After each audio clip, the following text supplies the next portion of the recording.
आप देख रहे हैं मुकाबला और आज हम चर्चा कर रहे हैं क्या हिंदुत्व की तुलना किसी भी तरीके से बोको हराम, आईएसआईएस जैसे आतंकी संगठनों से की जा सकती है? क्या यह तुलना अपने आप में जायज या सही है? चुनाव के ठीक पहले इस तरह की किताब का जारी होना, सामने आना, क्या यह कांग्रेस की सोच को प्रदर्शित करता है? क्योंकि भारतीय जनता पार्टी के प्रवक्ता ने आज इसी बात पर जोर दिया कि सोनिया गांधी और राहुल गांधी के इशारे पर इस तरह की बातों को सामने सार्वजनिक मंच पर रखा जाता है। इस मुद्दे पर चर्चा करने के लिए हमारे साथ भारतीय जनता पार्टी के सांसद राकेश सिन्हा जी हैं और आचार्य प्रमोद कृष्णम जी कांग्रेस से हमारे साथ मौजूद हैं। आचार्य प्रमोद कृष्णम जी, जो बातें हुई उस मंच में आप भी मौजूद थे, इसलिए मुझे इसकी बहुत ज्यादा पृष्ठभूमि में जाने की आवश्यकता नहीं है। लेकिन अगर यह कहा जाता है उस किताब में, जो कि उस किताब के 113वें पन्ने पर लिखा है, साधु संत जिस सनातन धर्म और क्लासिकल हिंदुत्व को जानते हैं उसे किनारा करके हिंदुत्व के ऐसे वर्जन को आगे बढ़ाया जा रहा है जो हर पैमाने पर आईएसआईएस और बोको हराम जैसी जिहादी इस्लामिक संगठनों के राजनीतिक स्वरूप जैसा है। उन्होंने दावा किया कि हिंदुत्व का इस्तेमाल राजनीतिक फायदे के लिए किया जा रहा है और यहां उन्होंने का मतलब यह है कि हम सलमान खुर्शीद साहब की बात कर रहे हैं। यह बताइए कि कैसे संभव है? देखिए अजय कुमार जी, जहां तक सलमान खुर्शीद जी के उस लेख का सवाल है, उनकी किताब में जो आप जिसका उल्लेख कर रहे हैं, तो एक बात से तो मैं सहमत नहीं हूं और मैं साफ कर देना चाहता हूं कि अगर कोई व्यक्ति, कोई ऑथर या कोई पॉलिटिकल नेता, राजनीतिक व्यक्ति यदि ये कहता है कि हिंदुत्व और हिंदू धर्म का ताल्लुक आतंकवाद से है, तो मैं इसका समर्थन नहीं करता और मैं इसके खिलाफ हूं और मैं इससे सहमत नहीं हो सकता हूं। दूसरी बात है, क्योंकि ये हमारी आस्था का प्रश्न है और हम ऐसा मानते हैं कि क्षमा का नाम हिंदुत्व है, दया का नाम हिंदुत्व है, करुणा का नाम हिंदुत्व है, प्रेम, त्याग, तपस्या, सद्भावना, बलिदान का नाम हिंदुत्व है, साधना का नाम हिंदुत्व है। ऐसा श्रद्धा, विश्वास, आस्था का नाम हिंदुत्व है। तो सवाल इस बात का है, मैं हिंदू धर्म को अगर आतंकवाद से जोड़ने की कोई बात करता है, मैं उसका समर्थन बिल्कुल नहीं करता और ना मैं करूंगा, ना मैं कर सकता हूं। लेकिन जहां तक सलमान खुर्शीद जी की किताब का ताल्लुक है, तो मैं आपसे खुद ये पूछना चाहता हूं। राकेश सिन्हा जी हमारे बहुत ही वरिष्ठ सम्मानित सदस्य हैं और राज्यसभा के सदस्य हैं। मैं उन्हीं से पूछता हूं, विद्वान व्यक्ति हैं, क्या वो मानते हैं कि सलमान खुर्शीद, जो भारत के विदेश मंत्री भी रहे हैं, भारत के कानून मंत्री रहे हैं, सुप्रीम कोर्ट के बहुत वरिष्ठ वकील हैं, क्या वो सलमान खुर्शीद को ऐसा मानते हैं कि वो हिंदू धर्म के खिलाफ उन्होंने ये बात की है? अगर वो ऐसा मानते हैं तो मैं समझूंगा कि ये उनका अपना विचार है। लेकिन सलमान खुर्शीद ने जो बात कही है, जो आप बात कह रहे हैं कि हिंदुत्व के नाम पर राजनीति करना, इससे मैं बिल्कुल इत्तेफाक रखता हूं कि भारत में पिछले कुछ वर्षों में ये देखने को मिला है कि धर्म के नाम पे राजनीति की गई है और खास तौर से भारतीय जनता पार्टी के द्वारा की गई है। मगर मैं ये बिल्कुल मानने को तैयार नहीं हूं कि हिंदुत्व या हिंदू धर्म का संबंध आतंकवाद से है। राकेश जी, देखिए, मुझे एक बात का आश्चर्य है अजय जी कि प्रमोद कृष्णन जी ने सिर्फ असहमति दिखाई है सलमान खुर्शीद के साथ। यह सवाल सहमति असहमति का नहीं है, यह सवाल खारिज करने का और निंदा करने का। यदि असहमति तो उन बातों से होती है जिन बातों को लेकर हमारा एक लोकतांत्रिक रूप से मतभेद होता है। इन्होंने तो हिंदू समाज, हिंदू संस्कृति, हिंदू विरासत की तुलना उन लोगों से कर दी है जो पूरी दुनिया में आतंक के स्रोत हैं और आतंक के द्वारा दुनिया को बदल देना चाहते हैं। मैं सलमान खुर्शीद की बात को आइसोलेशन में नहीं लेता हूं। सलमान खुर्शीद ने इसके पहले एक पुस्तक लिखी है और प्रमोद कृष्णन जी ने पढ़ी होगी और अजय जी आपने पढ़ा है, आपके साथ मैंने इसकी चर्चा की, एट होम इन इंडिया। उस पुस्तक में उन्होंने क्या लिखा है, ये गौर करने की बात है। और इस पुस्तक को, जहां तक मुझे जानकारी है, सिस्टमेटिक रूप से लाइब्रेरी से हटाने की कोशिश की गई। उन्होंने लिखा कि 1984 में जो दंगा हुआ था, जिसमें हजारों सिखों को, निर्दोष सिखों को मारा गया था, उस दंगे के बारे में उनकी राय क्या थी? उन्होंने कहा यह दंगा 1947 में जो हिंदू और सिखों ने समान रूप से पाप किया था, उसी पाप का फल था।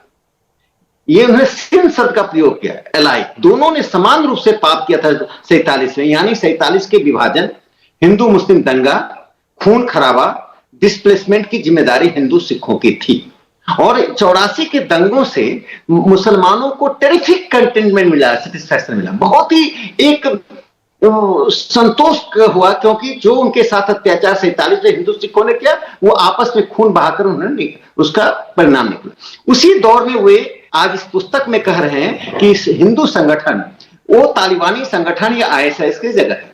देखिए, हिंदू संगठन इस देश में उस डाइवर्सिटीज को, उस विविधता की रक्षा करना चाहते हैं जिस विविधता पर कांग्रेस के शासनकाल में, औपनिवेशिक काल में सवाल उठा था।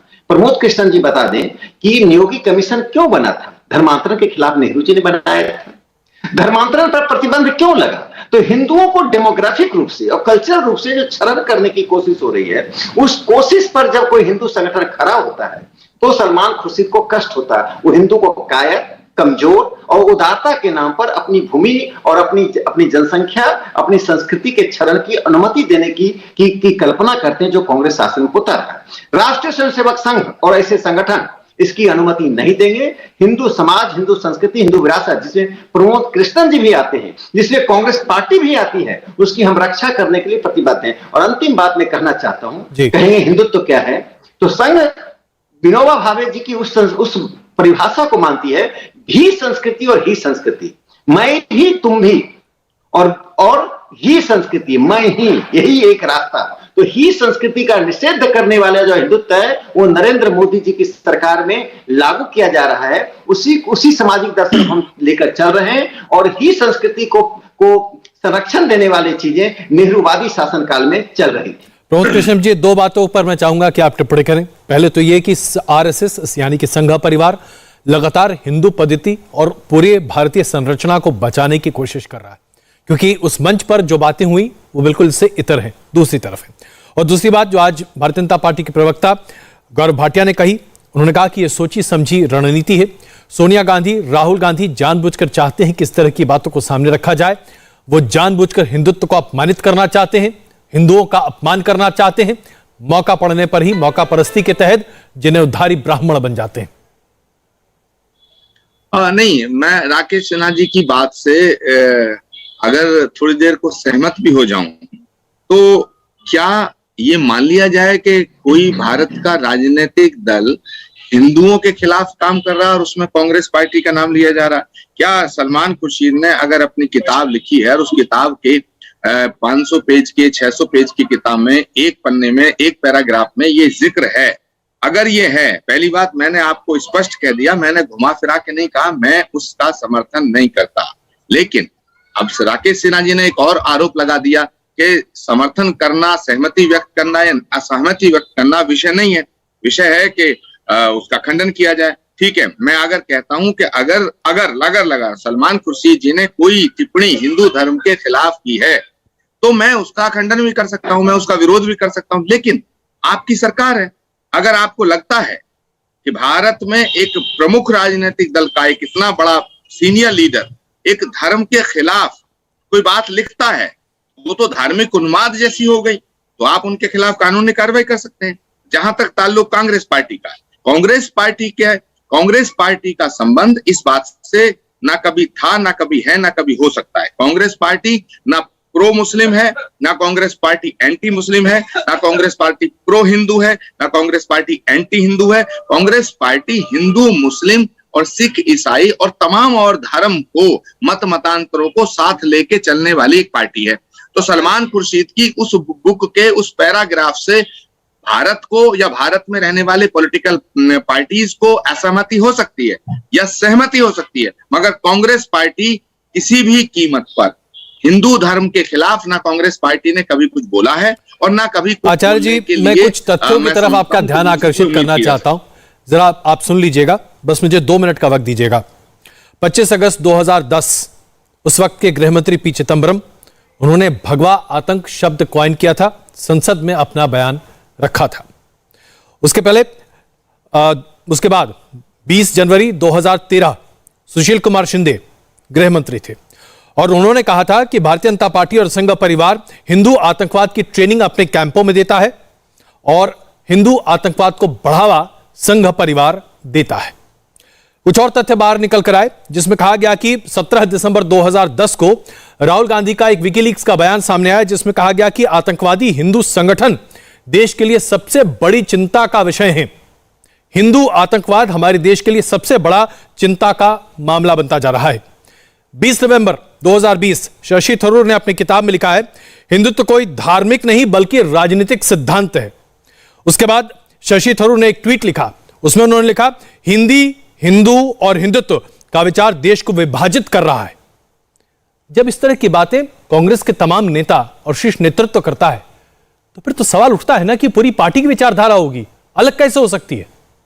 देखिए अजय कुमार जी, आप जो बात कर रहे हैं, मैं उस बात को थोड़ा सा और विस्तार में उसके जाना चाहता हूं कि धर्म जो है हमारी आस्था का विषय है, लेकिन भारतीय जनता पार्टी का विरोध करना या भारतीय जनता पार्टी के समर्थित अगर कोई लोग अपराध में शामिल निकलते हैं या आतंकवाद में भी शामिल निकलते हैं या किसी संगठन के लोग, संगठन को मानने वाले लोग किसी आतंकवादी वारदात में शामिल निकलते हैं और उन पर कोई भारत का पॉलिटिशियन टिप्पणी करता है, तो उस बात को हिंदू धर्म से जोड़ना ठीक नहीं है।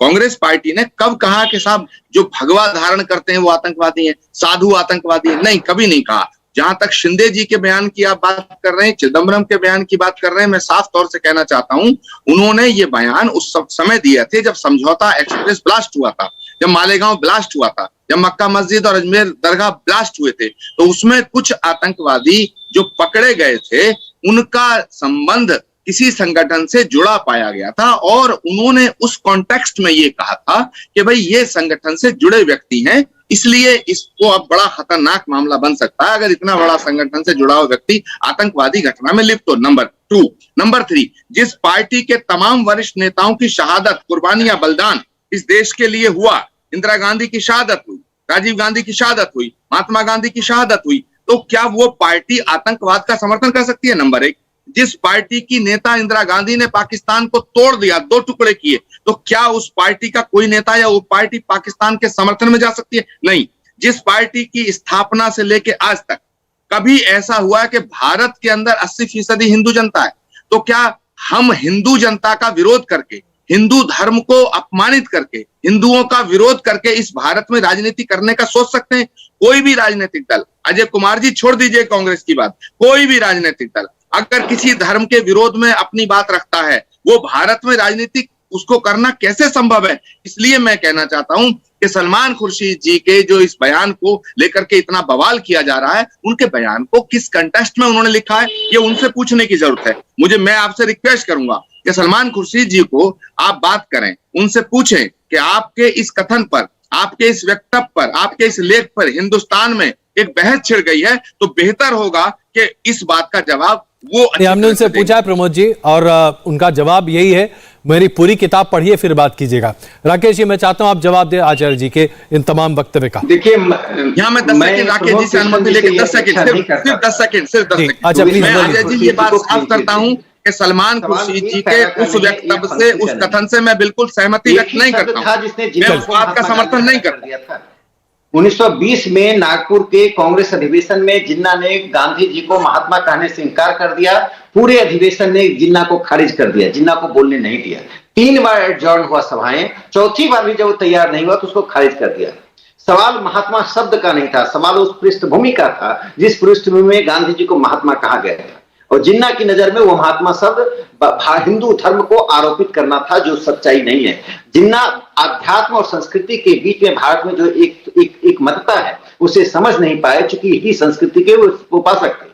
प्रमोद कृष्णन जी यहाँ पर जो बातें सलमान खुर्शीद ने लिखी है वो सामान्य बात नहीं है। उन्होंने पूरी 10,000 साल की सभ्यता संस्कृति को आतंकवादियों के हवाले परोस दिया कि ये आतंकवादियों के समानांतर है, और कांग्रेस पार्टी ने अपने आप को अलग नहीं किया। मैं 2-3 बातें पूछना चाहता हूं। मोहन भागवत जी ने जो हिंदू धर्म की परिभाषा दी है, जो एक उदार, इसके जो शब्दों का चरण हुआ था, इसका विस्तृत कर्म किया है। उधर प्रधानमंत्री नरेंद्र मोदी जी का आप देखिए, उन्होंने विदेश गए और भगवत गीता दिया। जो अबू धाबी गए, उन्होंने हिंदुओं के लिए एक मंदिर का शिलान्यास किया। दूसरी तरफ चेरामन मॉस्क को लेकर हुए, चेरामन मॉस्क का जो एक चेरामन मॉस्क जो केरल में है, जो कि एक मंदिर को मस्जिद में तब्दील किया था हिंदू राजा ने मुसलमानों की इबादत के लिए, उसकी आकृति एक स्टैच्यू वहां के अरब देश में जाकर वहां के राजा को प्रेजेंट किया। बताइए, यह जो विविधता का स्वरूप है, उसमें आपको कौन सा चीज सलमान खुर्शीद को लगता है कि नरेंद्र मोदी जी की सरकार के बाद अत्याचार हुआ? एक और बात मैं देता हूं, इस देश में जो इफ्तार की संस्कृति हुई थी, क्या वो संस्कृति सामान्य थी? ये टोपी पहनकर, जिनको ईद से मतलब नहीं, इफ्तार मना रहे हैं। सम्मान करना और बात है, किसी धर्म के लोगों को सम्मान देना, उनको स्वागत करना, उनके लिए पार्टी देना और बात है। ये जो राजनीतिक संस्कृति चल रही थी, जो तुष्टीकरण की संस्कृति थी। और दूसरा एक बात मैं कहकर जय जी अपनी बात समाप्त करता हूं, वोट बैंक की राजनीति ने इस देश को कितना पंथ निरपेक्षता को डैमेज किया, कौन शुरू किया? प्रमोद कृष्णन जी आप जानते हैं, अजय जी आप जानते हैं, 1963 में 4 उपचुनाव थे। अमरोहा से जेबी कृपलानी, सूरत से मसानी, फर्रुखाबाद से लोहिया, जौनपुर से दीनदयाल उपाध्याय जी चुनाव लड़ रहे थे। कृपलानी लोकसभा में नहीं पहुंचे, इसको इंश्योर करने के लिए नेहरू ने क्या किया? पहला काम किया कि उसने रामनाथ नाम का व्यक्ति, जिसे कांग्रेस वर्किंग कमेटी ने अपना कैंडिडेट बनाया, अंतिम समय में बिना कांग्रेस वर्किंग कमेटी को जानकारी दिए बदल के खास धर्म के अनुयायी को टिकट देकर कृपलानी को हराने की कोशिश की। तो यह जो राजनीति कांग्रेस की है, यह देश की पंथ निरपेक्षता विरोधी राजनीति है, उस विविधता को तोड़ दिया है। दूसरी बात, सलमान खुर्शीद चाहते हैं कि पूरा देश कश्मीर बन जाए, जहां जिनोसाइड करके हिंदुओं को बाहर कर दिया जाए। कश्मीर में जिनोसाइड क्यों हुआ? क्या भारतीय जनता पार्टी के कारण? क्या आरएसएस के कारण? क्या हिंदुओं की विविधता में कमी आने के कारण? आखिर जिनोसाइड कश्मीर में क्या हुआ? कश्मीर की जो प्रयोगशाला थी, वह प्रयोगशाला बताती है कि एक विशिष्ट प्रकार की संस्कृति तब विकसित होती है जब हिंदू अल्पसंख्यक हो जाते हैं, जब हिंदू शिथिल हो जाते हैं। हमारी शिथिलता दूर करना किसी के विरोध में नहीं है, अपनी विविधता को संरक्षण देना। हिंदू 3,760 हमारे फेस्टिवल्स हिंदुओं में हैं, जिसमें बहुत से ट्राइबल के फेस्टिवल्स, बहुत से मार्जिनलाइज्ड कम्युनिटी के फेस्टिवल भी शामिल नहीं किए गए। जिस देश में इतनी विविधता हो, उस हिंदू धर्म को आप एक शिकंजे में रखना चाहते हैं। और सलमान खुर्शीद ने एक राजनीतिक अपराध नहीं, एक सभ्यताई अपराध किया है। और वो, मैं सलमान खुर्शीद को देखकर मुझे इकबाल याद आता है कि मुसलमानों के जो लिबरल बुद्धिजीवी होते, उदार बुद्धिजीवी होते हैं, उनकी नीति इकबाल जैसी होती है। जिस इकबाल ने कहा कि सारे जहां से अच्छा है हिंदुस्तान हमारा, कुछ बात है ऐसी कि हस्ती मिटती नहीं हमारी, उन्होंने हिंदुस्तान की हस्ती मिटाने का काम किया। आज सलमान खुर्शीद भी इस देश की राजनीति में 7 दशक तक काम करने, 5 दशक तक काम करने के बाद, बड़े पदों में रहने के बाद, हिंदुओं की आस्था और हिंदुओं के समर्थन के साथ रहने के बाद, आज वो क्या कर रहे हैं? उसी हिंदू संगठन, हिंदू समाज को कह सकते थे हम पे लोकतांत्रिक नहीं होने का, हम पर कई अनेक आरोप लगाते हैं, हम लोकतांत्रिक विमर्श करते हैं। उन्होंने हमारे मार्फत से हिंदू समाज पर, हिंदू संस्कृति पर और हिंदुत्व के ऊपर जो प्रहार किया है, वो अक्षम्य अपराध है। सलमान खुर्शीद अपनी पुस्तक को वापस ने, हर चीज कानून से नहीं होता है। इस देश के 100 हिंदू करोड़ जनता को सोचना पड़ेगा कि क्या कारण है कि जो भी कांग्रेस का नेता आता है, कभी हिंदू टेररिज्म कहता है, कभी सैफरन टेररिज्म कहता है, कभी हमारी आईएसआई से तुलना करता है।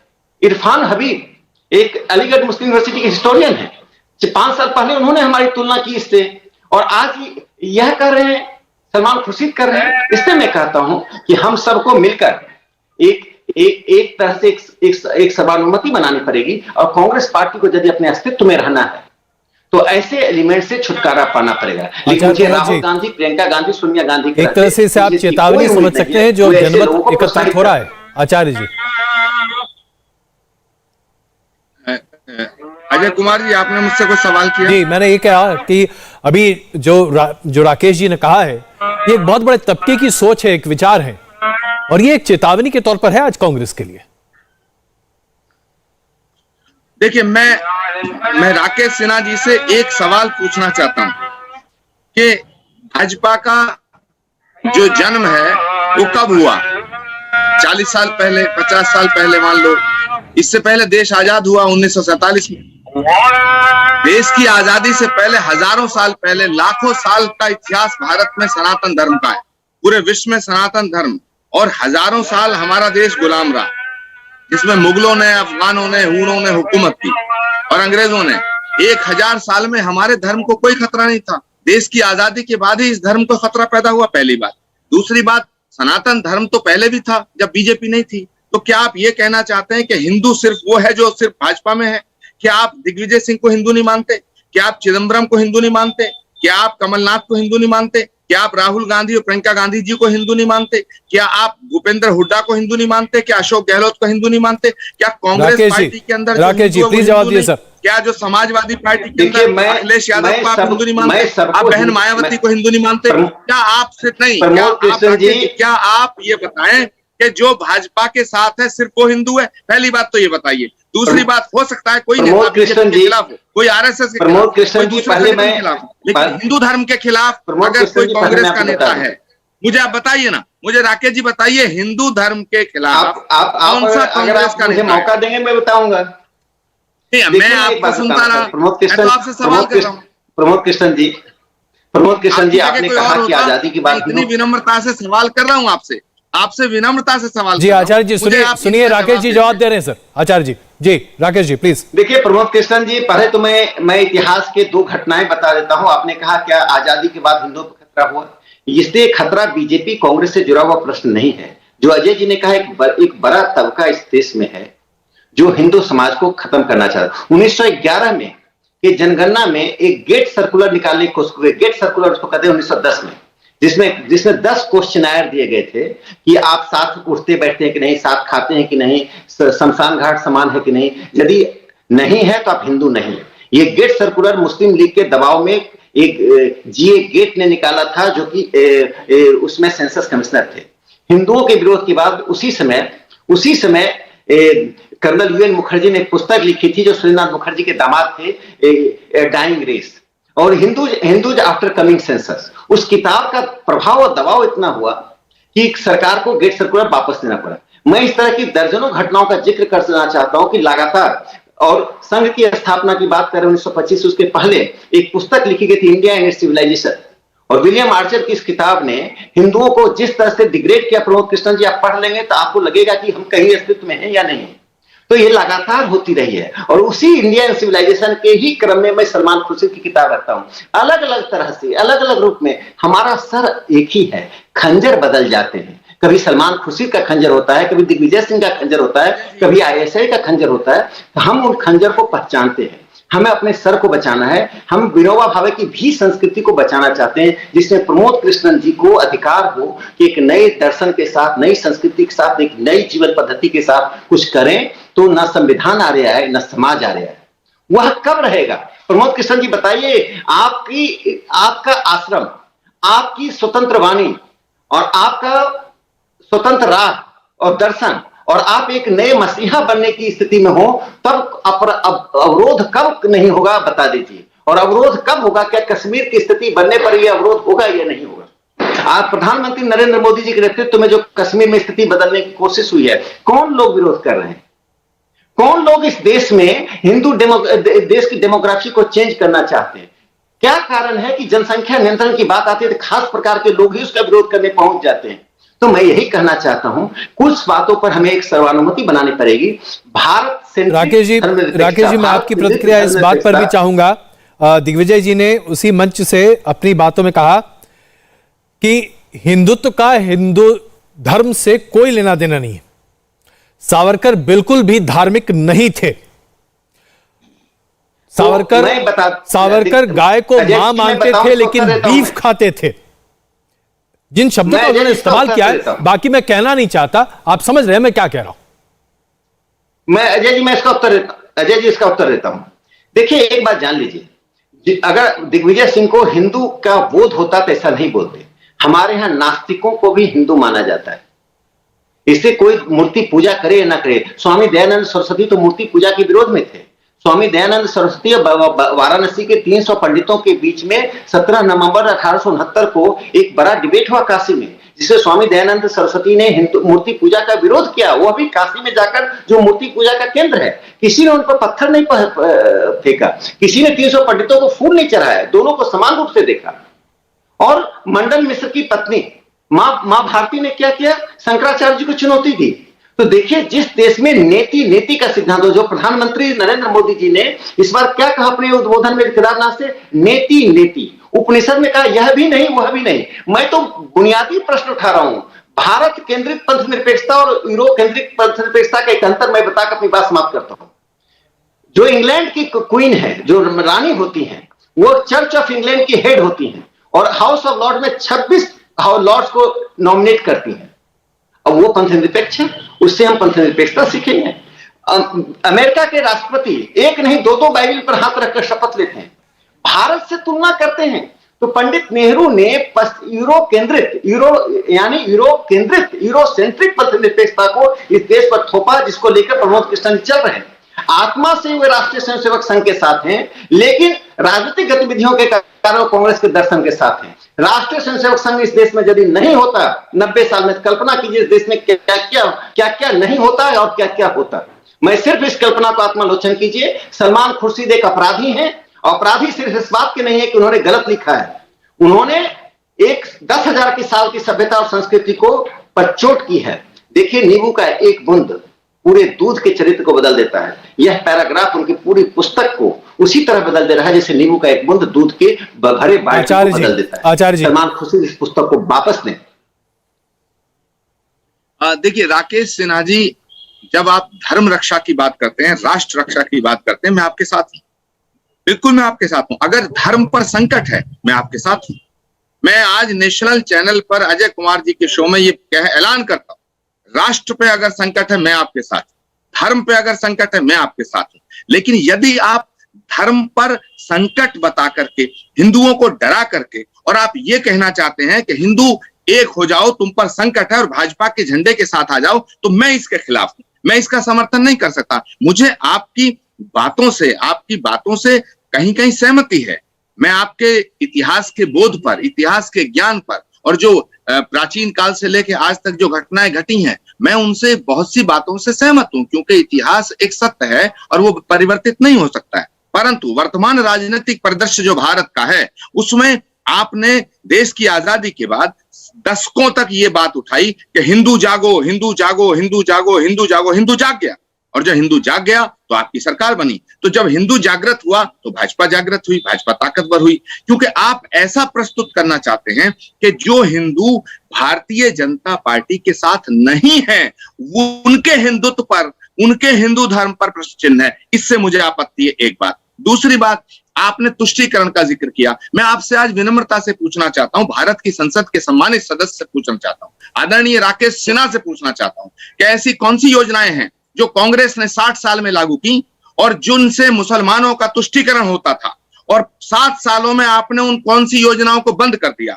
जिन योजनाओं को लागू करने पर आप कांग्रेस पे मुस्लिम तुष्टीकरण का आरोप लगाते हो, मैं आपसे आज पूछना चाहता हूं, ऑन रिकॉर्ड पूछना चाहता हूं कि आप बताएं कि ऐसी कौन सी योजना है जिनको मुसलमानों को फायदा कांग्रेस पहुंचा रही थी और आपने 7 साल में। राकेश जी जवाब दे रहे हैं। मुझे एक योजना बताइए। राकेश जी, बात, हाँ, एक और छोटा पहले इन 2 सवाल का जवाब ले लेते हैं आचार्य जी, अभी है वक्त हमारे पास। जी राकेश जी प्लीज। देखिए, मैं एक बात कहना चाहता हूं प्रमोद कृष्ण जी, यह सवाल किसी को लाभ पहुंचाने, हानि पहुंचाने की नहीं है, एक सैद्धांतिक सहमति की है।